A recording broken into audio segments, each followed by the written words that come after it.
It's just about time, and y'all need to give me more checks, because more checks will equal more great things for Canada.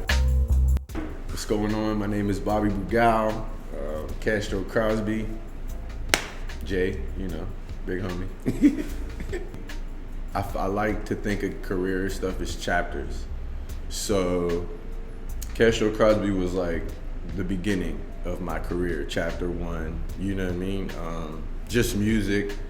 I was from 17, 18, learning how to make music, just becoming yourself. Really just trying to fall into yourself, learning what you want to do, become yourself. So with Castro Crosby, I did that. And then it came to a point where I wasn't sure if I wanted to continue just making all music. So I was like, I should change my name or my moniker a little different to not confuse people, but at the same time confuse people. So it's like, Bobby, that shit's funny as hell. Shouts to Bills. And then, I don't know, when I was making first of all, Bobby Brown is one of my favorite people, Whitney Houston, Bobby Brown.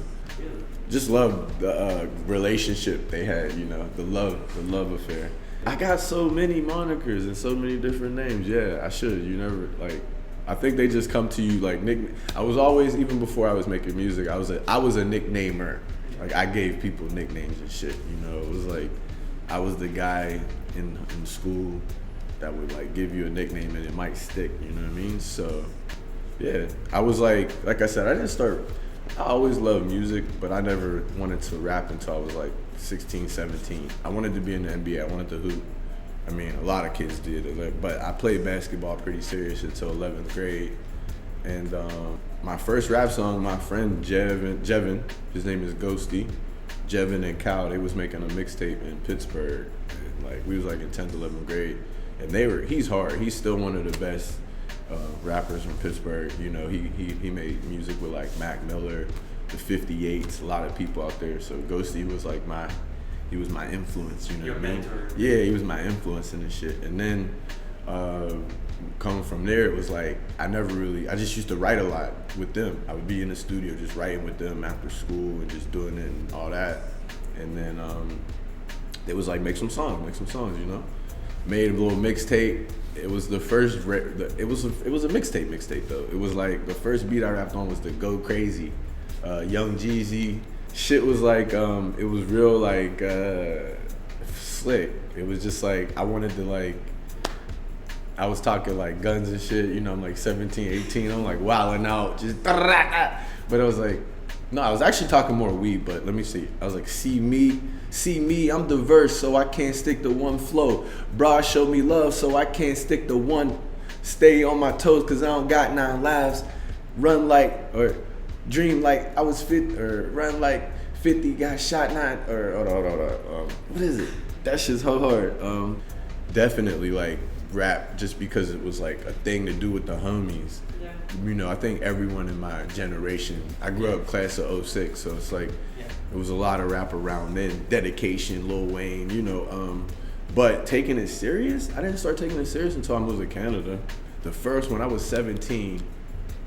New Money. So New Money was a company in Ottawa. I think it was Diction, Leo, a couple artists in this. They pulled up to my crib in a Maybach when I was 17, bro.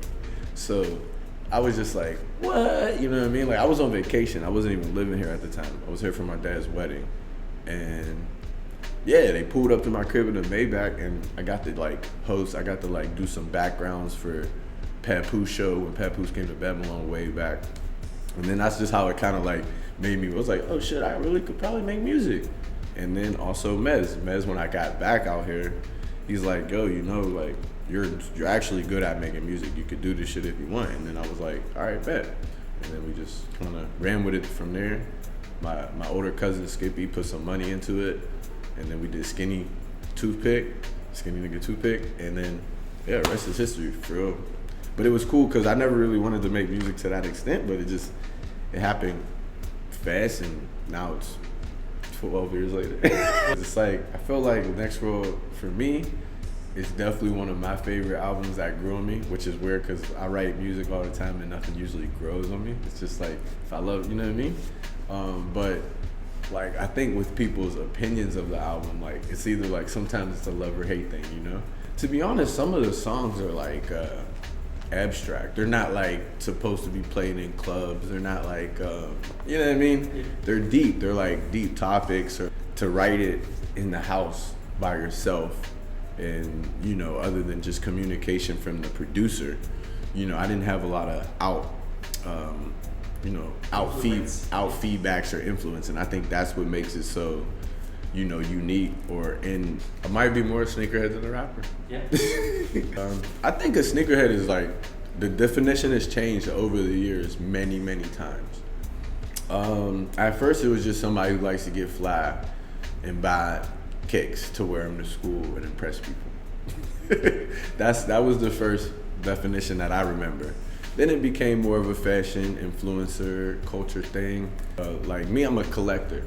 So, you know, we all collected things when we were young, you know what I mean? Whether it was marbles, pogs, Pokemon cards. That's the thing. So we come from the era of collecting shit. Nowadays, kids don't come from the era of collecting nothing. So even when it's coming to sneaks, I didn't have a lot of shoes when I was young. There was a lot of shoes I wanted. And, you know, funds wasn't letting me have them. My mom was getting me fresh, but not the freshest I could have been. So that's how it comes. So I mean, me, it's all about passion. Like we talking about music and shit like that. I don't do it if it's not passionate. My mom told me like, stop doing it. Like just don't do it. You know what I mean? Like try to really do. Like I could work. If I don't love it, I could work and do it. But I always want to try to find something that like I'm gonna love to work to enjoy, because then it's not gonna feel like work. That's what people say, right? So with sneakers, music, fashion, those are like 3 of my favorite things growing up, and then I just kind of branched out into all of them. Yeah, so now I'm a founder of my first venture company. I mean, music's always your founder of your own music, but Past Life is it's dope. It's like my clothing line, it's a lifestyle brand. I ain't gonna say it's just a clothing line, because it's more like a luxury. Past Life is like, I definitely believe in reincarnation. I can't say why and how, but I definitely believe, like, you know, this isn't just our first situation, you know, if you know, this is our first vehicle, the body per se. And then, you know, who knows?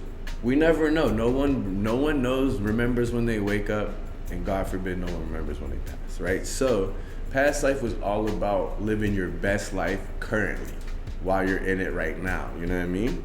But with also taking lessons from the past, because you can't get to your future if you don't know your past. It's very simple. If you don't know the history of something, I rarely doubt you're gonna get to where you wanna go in the future to that nature. So Past Life is just a memory, like an honorary saying to that, like past life to the next life, you know what I mean?